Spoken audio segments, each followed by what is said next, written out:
31st night కి farm house book చేసుకుని friends తో ఎంజాయ్ చేయాలనుకుంటున్నారా? అయితే వెంటనే డోసే యాప్ ని డౌన్లోడ్ చేసుకుని బుక్ చేసుకోండి. Welcome to Suman TV. ప్రస్తుతం నాతో పాటు ప్రముఖ బ్యాంకింగ్ నిపుణులు ఎస్వి చలపతి గారు ఉన్నారు. సార్తో మాట్లాడదాం. సార్ నమస్తే. నమస్తే సార్. సార్, బంగారం వెండి ధరలు విపరీతంగా పెరిగిపోతున్నాయి. ముందు మనం బంగారం గురించి మాట్లాడుకుందాం. 2 సంవత్సరాల క్రితం ఇదే సుమన్ టీవీలో మీరు చెప్పారు, 1,00,000 దాటిపోతుంది చూడండి అన్నారు. నిజంగానే 1,00,000 దాటిపోయి ఇంకా పరుగులు పెడతా ఉంది.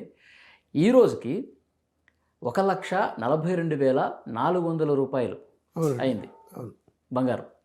ఏంటి సార్, ఇంకా ఇది 2 లక్షలకు చేరుకునే రోజులు దగ్గరలోనే ఉన్నాయా? ఏం చెప్తారు? అంటే కృత్రిమమైన డిమాండ్ వచ్చిందండి గోల్డ్కి. ముఖ్యంగా ఈ రష్యా యుక్రెయిన్ వార్ మొదలైన తర్వాత అమెరికా వాళ్ళు ఒక పని చేశారు. దానివల్ల ఇదంతా అమెరికా బ్రిటన్ ఒక మాట అనుకొని రష్యా వాళ్ళ ఫారెక్స్ డిపాజిట్లు వాళ్ళ బ్యాంకుల్లో ఉన్నాయి.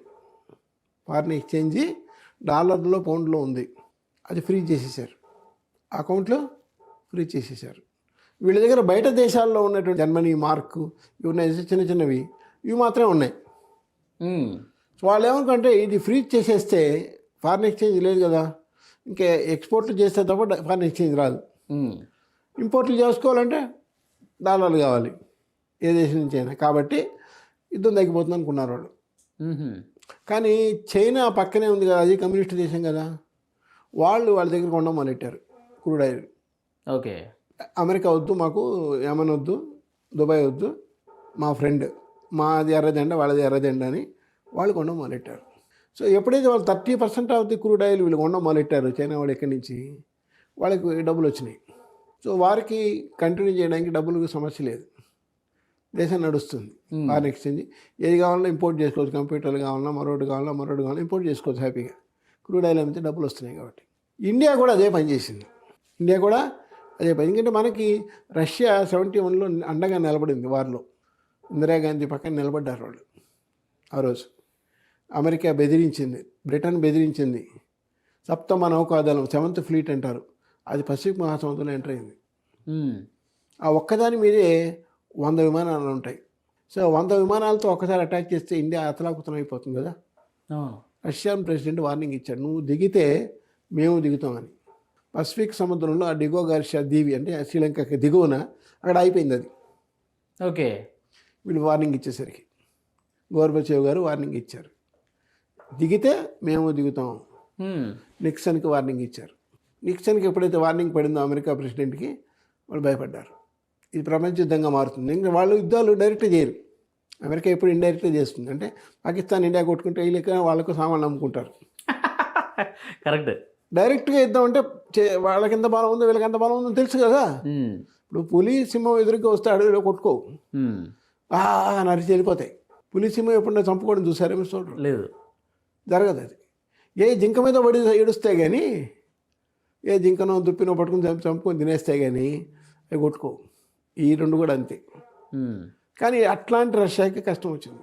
కాబట్టి మీరు మాకు సాయం చేయండి, మేము మీకు సాయం చేసాం ఒకప్పుడు అని వాళ్ళు అడిగారు. ఇండియాకి ఆప్షన్ లేదు కాబట్టి ఇండియా క్రూడ్ ఆయిల్ వాళ్ళ దగ్గర కొనడం మొదలెట్టారు. వాడు ఆంక్షలు పెట్టాడు వెంబడి. వాడు ఆంక్షలు చైనాకి పెట్టాడు, మనకి పెట్టాడు. కానీ చైనా వాళ్ళకి నమ్మకం ఏంటంటే వాళ్ళ ప్రోడక్ట్ ప్రపంచం అంతా అమ్ముడుపోతున్నాయి. వాళ్ళు మ్యానుఫ్యాక్చరింగ్ కంట్రీ, అది ప్రతిదీ తయారు చేస్తారు వాళ్ళు. లేబర్ ప్రాబ్లం లేదు, ఎందుకంటే ఒకటే పార్టీ రూలింగ్ అక్కడ, వేరే లేదు కదా. వాళ్ళు చెప్పిందే వేజెస్, వాళ్ళు చెప్పిందే శాలరీస్, వాళ్ళు చెప్పిందే రేటు. సో దేశంలో ఇన్ఫ్లేషన్ లేదు. వాళ్ళకి నువ్వు ఇన్ని ఆంక్షలు పెట్టినా అంతే. వాళ్ళ వస్తువులే మనం వాడుకుంటున్నాం, ప్రపంచం అంతా వాడుకుంటున్నాం. అతి చౌకలో తయారు చేస్తారు, ఆటబొమ్మల దగ్గర నుంచి పెద్ద దాకా వాళ్ళే తయారు చేస్తున్నారు. కాబట్టి వాళ్ళకి ప్రాబ్లం లేదు, కానీ మనకు ప్రాబ్లం ఉంది. మన అకౌంట్ కూడా రేపు పొద్దున డాలర్లో ఉండేటువంటి న్యూయార్క్లో ఉండే డిపాజిట్లు ఫ్రీజ్ చేస్తే మనం ఎక్కడ క్రూడ్ ఆయిల్ కొనాలా, మనం ఎక్కడ కంప్యూటర్లు కొనాలా, మనం ఎక్కడ ఇంపోర్ట్ చేయాలి మెషినరీలు, కష్టం కదా. కాబట్టి ఎందుకైనా మంచిదని గోల్డ్ కొనడం మొదలుపెట్టారు. ఓకే, ఇప్పుడు 2014లో మోడీ గారు అధికారంలోకి వచ్చినప్పుడు కేవలం 3 లక్షల కోట్ల గోల్డ్ ఉంటే ఇప్పుడు 9,30,000 కోట్ల రూపాయలు గోల్డ్ ఉంది మన దగ్గర. 9 లక్షల, నిన్నటికి ఫిగర్ తీసుకుంటే ఆర్బీఐది 110 బిలియన్లు, 1 బిలియన్ అంటే 100 crores డాలర్స్, 110 బిలియన్లు ఉంది ఈరోజు. మరి అప్పుడు 120 ఉంది. ఇది ప్రపంచం అంతా కలిపి. ఇప్పుడు ఒక ఇండియాకే ఉంది అది గోల్డ్ 110 బిలియన్లు ఈరోజు ఇండియాకి ఉంది. ఓకే. ఎక్కడ దేశం మిగతా దేశాలు కూడా భయపడి రష్యాతో డీల్ చేస్తున్న దేశాలు కూడా గోల్డ్ కొన మొదలెట్టాయి. గోల్డ్కి ప్రజెంట్ డిమాండ్ వచ్చేసింది వరల్డ్ వైడ్, ఉక్రెయిన్ వార్ పుణ్యమని. సో మనకు కూడా రేపొద్దున అమెరికా వాడు ఆపేస్తే డిపాజిట్లు ఫ్రీజ్ చేసేసారు అనుకోండి, న్యూయార్క్ బ్యాంకులో ఉన్న 3 బ్యాంకుల్లో, చేజ్ మన్హట్టన్ కావచ్చు, అమెరికన్ ఎక్స్ప్రెస్ బ్యాంక్ కావచ్చు, ఇంకోటి ఏదో ఉంది, అవి ఆపేసి అనుకోండి, ఫ్రీజ్ చేసేసి అనుకోండి, ఏం చేయాలి? అందుకని బంగారం గవర్నమెంట్ కొంటుంది.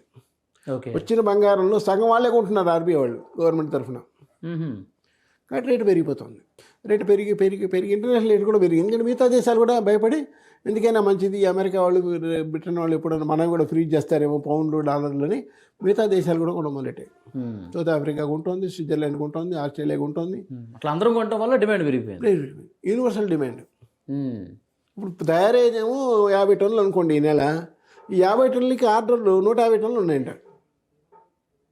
సో వాడు రేటు వేస్తున్నాడు, తయారు చేసేవాళ్ళు రేటు వేస్తున్నారు. గోల్డ్ ఎప్పుడైతే రేటు పెంచిందో సిల్వర్ చేసేవాడు కూడా పెంచడం మొదలెట్టాడు. ఆల్టర్నేటివ్ ఇదే కదా, అది పోతే ఇది, ఇది పోతే అది. సో సిల్వర్ రేటు కూడా పెరగడం మొదలెట్టింది. సరే, ఇది పెరుగుతూ పెరుగుతూ ఎక్కడి వరకు పోద్ది సార్ ఇది? దానికి లిమిట్ అనేది కేవలం వార్ మీద ఉంది. ఉక్రెయిన్ వార్ కన్నా రష్యా ఆపేస్తే ఏదో రకంగా దానికి కానీ ఆపగలిగితే ఎవరో ఒకళ్ళు, వాళ్ళకి నోబెల్ శాంతి ప్రైజ్ వస్తుంది, అది వేరే విషయం. ప్రపంచం అంతా గాలి పీల్చుకుంటారు, ఒకసారి ఊపిరి పీల్చుకుంటారు, అమ్మయ్య ఇక గోల్డ్ కొనే పరిస్థితి ఉండదు. ఆ ఉన్న డబ్బులేవో ప్రజల కోసం ఖర్చు పెట్టచ్చు. మీకు అనిపిస్తుందా వార్ ఆగుతుందని? వార్ ఆగుతుంది అంటే ఒక ఛాన్స్ ఉంది. ఒకవేళ అన్ని దేశాలు కలిసి, నాటో కాకుండా మిగతా దేశాలు కూడా కలిసి, థర్డ్ అలైన్మెంట్ ఉన్నాయి కదా, అంటే ఇరాన్, ఇరాకు, మిగతా దేశాలు ఏవైతే ఉన్నాయో వాళ్ళతో డీల్ చేయని వాళ్ళందరూ కలిసి కానీ ఆపేస్తే అవుతుంది. లేదు చైనా అనుకుంది అనుకోండి తక్కువ అబ్బాయి అవుతుందని. అంటే అమెరికా వాళ్ళు లాస్ట్ మంత్ ఒక థ్రెట్ ఇచ్చారు, మేము తలుచుకుంటే భూమిని 36 సార్లు భస్మం చేసేయగలమని. 36 సార్లు భస్మం చేయగలం ఆయన స్టేట్మెంట్ ఇస్తే, పుతిన్ గారు ఈ పక్క స్టేట్మెంట్ ఇచ్చారు, మేము కూడా 20 సార్లు దానం చేయగలం, ప్రపంచం మొత్తాన్ని 20 సార్లు కాల్చేయగలమని. మా దగ్గర అన్ని బాంబులు ఉన్నాయని, ఆటం బాంబ్స్ మా దగ్గర ఉన్నాయి అబ్బాయి అని చెప్పాడు. ఇది తగ్గట్లేదు, ఈ వారు తగ్గట్లేదు వాళ్ళిద్దరి మధ్య. ఆయన చెప్పింది వీళ్ళు వినట్లేదు, వీళ్ళు చెప్పింది వాళ్ళు వినట్లేదు. మీరు ఆ ఉక్రెయిన్ మాకు వదిలేమంటున్నాడు, ఎలా వదిలేస్తాం? ఉక్రెయిన్ వదిలేస్తే పక్కనున్న ఫ్రాన్స్, జర్మనీలు కూడా పోతారు రేపొద్దున. అందుకని వాళ్ళు సపోర్ట్ చేస్తున్నారు, యూరోప్ అంతా సపోర్ట్ చేస్తున్నారు. అందుకని మిగిలి ఏమంటారు, ఒకప్పుడు మాదే కదా, విడిపోయినారు కదా, మా నుంచి విడిపోయినారు, ఆంధ్ర తెలంగాణ విడిపోయినారు, మా దేశాన్ని మేమే ఆక్రమించుకుంటున్నాం అనేది పుతిన్ వాదన. సో ఈ వాదనలో మనం చచ్చిపోతున్నాం. ఇప్పుడు గోల్డ్ రష్యా యుక్రెయిన్ ఒకటేనా, లేకపోతే మిగతా దేశాలు కూడా కొంత యుద్ధ వాతావరణం ఉంటుంది కదా? యుద్ధ వాతావరణం అంటే ఆ చుట్టుపక్కలంతా సమస్య అదే. ఇప్పుడు మనకి రష్యాతో డీలింగ్ ఉంది కాబట్టి ఆ రష్యా నుంచి వచ్చేటువంటి ఆ సముద్రం నుంచి ఇలా వచ్చేసి మన పాకిస్తాన్ నుంచి, దుబాయ్ నుంచి ఇట్లా వచ్చేస్తుంది మనకి. మిగతా దేశాలకి అది కూడా రావట్లేదు. మిగతా దేశాలు వేరే రూట్లలో వస్తున్నాయి కాబట్టి మనకి దగ్గరగా ఉంది కాబట్టి రష్యా సరిపోతుంది. మిగతా వాళ్ళ పరిస్థితి ఏంటి? వాళ్ళు ఎక్కువ రేట్ ఇచ్చుకుంటున్నారు. పెట్రోల్ కూడా బయట అలా ఉంది, కానీ పెట్రోల్ డిమాండ్ లేకుండా పోయింది. ఇప్పుడు పెట్రోల్కి రిస్ట్రిక్షన్లు పెట్టారు చైనా వాళ్ళు కూడా. కారు ఉన్న వాళ్ళు ఇన్ని లీటర్లే వాడాలి, కారు ఉంటే మీకు నెలకి 50 లీటర్లు ఇస్తాం వాడుకోండి. చైనా కూడా ఇంపోర్ట్లు తగ్గించేశారు. కానీ ఇండియాలో అలాంటి పెట్టడానికి లేదే. ఇండియాలో వాక్ స్వాతంత్రం, ఆ స్వాతంత్రం, ఈ స్వాతంత్రం ఉన్నాయి కదా, మోడీ గారు పెట్టిండేవాడే. ఈ స్వాతంత్రాలు ఎక్కువ కదా ఇక్కడ. ఒకటికి ఇచ్చే మాకు ఎందుకు లేదు, మినిట్కి 100 లీటర్లు ఎందుకు అంటారు రేపొద్దున, అంతే ఇదే అంటారు. సో కోర్టుకెళ్ళినా కూడా నిలవదు, అది నిలవదు, ఇది అందరికీ తెలుసు. కానీ ఇండియాలో వచ్చిన ప్రాబ్లం ఏంటంటే కార్లు ఇంకా ఉంటూనే ఉన్నాం మనం. పార్కింగ్ ప్లేస్ లేకపోయినా షాపుల్లో, ఆఫీసుల్లో మనం కార్లు కొంటూనే ఉన్నాం, పెట్రోల్ వాడుతూనే ఉన్నాం. అది సమస్య తీరేది కాదు. గవర్నమెంట్ ఇంపోర్ట్ చేయాలి కదా, రూపాయలతో కొనలేము అది. సో మనకి సమస్య అది. అందువల్ల డాలర్ పెరుగుతోంది, ఈ విధంగా బంగారం రేటు పెరుగుతుంది, పెట్రోల్ డీజిల్ కూడా పెరుగుతుంది. సరే, ఇప్పుడు 1,42,400 రూపాయలు ఈ రోజుకు ఉంది. ఈరోజు డిసెంబర్ 27, 2025 మనం మాట్లాడుకుంటున్నాం. మార్చి వరకు ఏంటి సార్ మీ అంచనా ఏంటి? మార్చి నాటికి మినిమం 1,60,000 దాటిపోతుంది. 160 దాటిపోద్ది. అంటే గోల్డ్ ఈటీఎఫ్లో, సిల్వర్ ఈటీఎఫ్లో, షేర్ మార్కెట్లో జనాలు విపరీతంగా పెడుతున్నారు. ఇదే రేట్ వేసి పెడుతున్నారు. ఆ రోజుకి ఇంత వస్తుంది అని వేసి పెడుతున్నారు. ఇప్పుడు సిల్వర్ 274 ఉందనుకోండి, మార్చికి 3 లక్షలు అవుతుందని బెట్టింగ్ చేసేస్తున్నారు. మ్మ్. ఫ్యూచర్ ట్రేడింగ్ 3 లక్షలు దాటితే నీకు లాసు, 3 లక్షల లోపల వస్తే లాస్. బెట్టింగ్ చేస్తున్నారు. మ్మ్. ఇది 100 కోట్లు. అమ్మా. అంత నమ్మకం ఉంది. అది పరిస్థితి. 2026 ఎండింగ్కి సార్ సరిగ్గా సంవత్సరం తర్వాత ఏంటి పరిస్థితి అంటారు? మనమా 2 లక్షలు అవుతుంది. 2 lakhs ఈజీగా అవుతుంది. వారు తగ్గకపోతే 2 లక్షలు అవుతుంది. గోల్డ్, సిల్వర్ 3.5 లక్షలు అవుతుంది. తగ్గే పరిస్థితి లేదంటున్నారు కదా. కనపట్లేదు ఫ్యూచర్. అయితే నాకున్న నమ్మకం ఏంటంటే, నా ఫోర్కాస్ట్ ఏంటంటే మార్చి లేదా ఏప్రిల్ నాటికి యుద్ధం తగ్గిపోతుంది. ఏం తగ్గింది? యుద్ధం తగ్గిపోతుంది. తగ్గిపోద్దా? అంటే 2 నష్టాలు ఉన్నాయి. కనపడని నష్టం ఒకటి, కనపడే నష్టం ఒకటి. కనపడే నష్టం ఉక్రెయిన్లో కనిపిస్తుంది. బిల్డింగ్లు ధ్వంసం అయిపోయినాయి, అవి నాశనం అయిపోయినాయి, అన్ని నాశనం అయిపోయినాయి. జనాలందరూ పక్క దేశాల్లోకి వెళ్ళిపోయి ఫుడ్ తింటున్నారు, షెల్టర్లో ఉంటున్నారు, గుడిసెల్లో ఉంటున్నారు, లేదా గుడారాల్లో ఉంటున్నారు, టెంట్లు వేసుకొని. జర్మనీలో, ఇటలీలో గుడారాలు వేసుకొని బతుకుతున్నారు జనం. కానీ రష్యా సైడ్ కూడా నష్టం చాలా ఉంది. అది బయటికి రావట్లేదు. ఎంతమంది చచ్చిపోయారో తెలియదు. ఎంతమంది చచ్చిపోయారో అది కానీ బయటకు వస్తే వారు అయిపోతుంది. దేశంలో వాళ్ళు ఒప్పుకోరు. మన దేశంలో 20,000 మంది చచ్చిపోయారు, అమ్మో మేము ఒప్పుకొని అందరూ రోడ్డు మీదకి వస్తారు. ఎవడో ఒక మూల చచ్చిపోతే ఎవరికి తెలియదు, ఆ ఊళ్ళో వాళ్ళకి మాత్రం తెలుస్తుంది. దేశం అంతా పోయినారంటే జస్ట్ లైక్ కరోనా. ఎవరు ఎంతమంది పోయినారు ఇప్పటికీ లెక్కలేదు కదా, తెలియదు. కరోనా వాళ్ళు పోయి ఉండొచ్చు, ఆఫ్టర్ ఎఫెక్ట్స్ వాళ్ళు కూడా పోయి ఉండొచ్చు. యుద్ధంలో కూడా మీకు దెబ్బ తగులుతుంది, ఆ తర్వాత కోలుకోలేక చచ్చిపోయి ఉండొచ్చు. సో ఈ వాతావరణం నా ఉద్దేశం మార్చి లేదా ఏప్రిల్ నాటికి ఆగిపోతుంది అనేది నా ఫోర్కాస్ట్.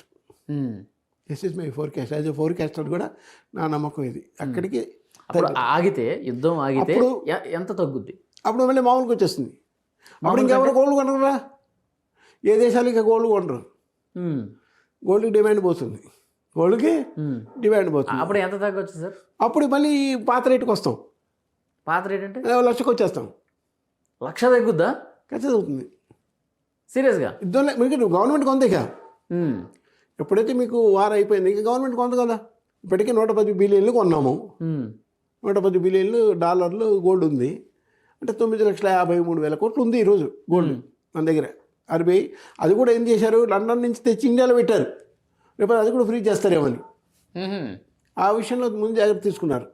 గోల్డ్ కూడా ఎదుర్కొన్నారు లండన్ మార్కెట్లోనే. అక్కడే ఒక సేఫ్ రూమ్ ఉండేది పెద్ద బిల్డింగ్లో, అది కూడా షిఫ్ట్ చేస్తారు ఇప్పుడు మన ఇండియాకి. ఎక్కడో ఓదర పెట్టేశారు. అర్థమైందా? ఇంకొనాల్సిన అవసరం ఉంది వార్ అయిపోతే. మన అకౌంట్లో ఎవరు ఫ్రీ 1,90,000 80,000 ఇట్లా వస్తుంది అంటారా? వస్తుంది. వార్ లేకపోతే వస్తుంది. వార్ అయిపోయిందంటే వరల్డ్ డిమాండ్ తగ్గిపోతుంది. నేను ఎత్తున 50 టన్నులకు తయారు చేస్తే 150 టన్నులకు డిమాండ్ ఉంది అక్కడ. కావాలి కావాలి కావాలి ప్రతివాడు అడుగుతున్నాడు. అంటే మీరు చెప్తున్న దాని ప్రకారం మార్చి ఏప్రిల్లో వార్ ఆగిపోతుంది అంటారు, గోల్డ్ తగ్గుతుంది అంటారు. మరి ఏప్రిల్ మే జూన్ జూలై ఇదంతా తగ్గుకుంటూ వస్తుంది అంటారు. ఇక తగ్గిపోతూ వస్తుంది న్యాచురల్గా. ఇంకా గవర్నమెంట్ కొంత కదా, పబ్లికే కొనాలి, గోల్డ్ షాపుల వాళ్ళే కొనాలి. ఆర్నమెంట్స్ కొనుక్కుంటా ఉంటారు. అంటే అప్పుడు ప్రపంచంలో డిమాండ్ లేదు కదా. 50 టన్నులు తయారైతే ఇండియాకి 30 టన్నులు వస్తాయండి. ఈ 30 టన్నులే ఖర్చు అవుతుంది. అంతే, ఆడికి 20 టన్నులు మిగిలిపోతాయి. ఎప్పుడైతే డిమాండ్ లేదో రేటు పడిపోతుంది. నా అంచనా ఏంటంటే మార్చి ఏప్రిల్ నాటికి గోల్డ్ నార్మల్గా యుద్ధం అయిపోయి మెల్లమెల్ల మెల్లమెల్ల డౌన్ అయిపోతుంది. సో రెండు ఆల్మోస్ట్ మీరు అంటున్నట్టు మార్చి వరకు పెరుగుతాయి, ఆ తర్వాత యుద్ధం ప్రభావం బట్టి తగ్గే అవకాశం ఉంది. చూద్దాం సార్, నెక్స్ట్ పరిణామాల మీద మళ్ళీ మార్చిలో మనం మాట్లాడుకుందాం. ఖచ్చితంగా మీరే అంటారు జరిగిందని. Thank you sir.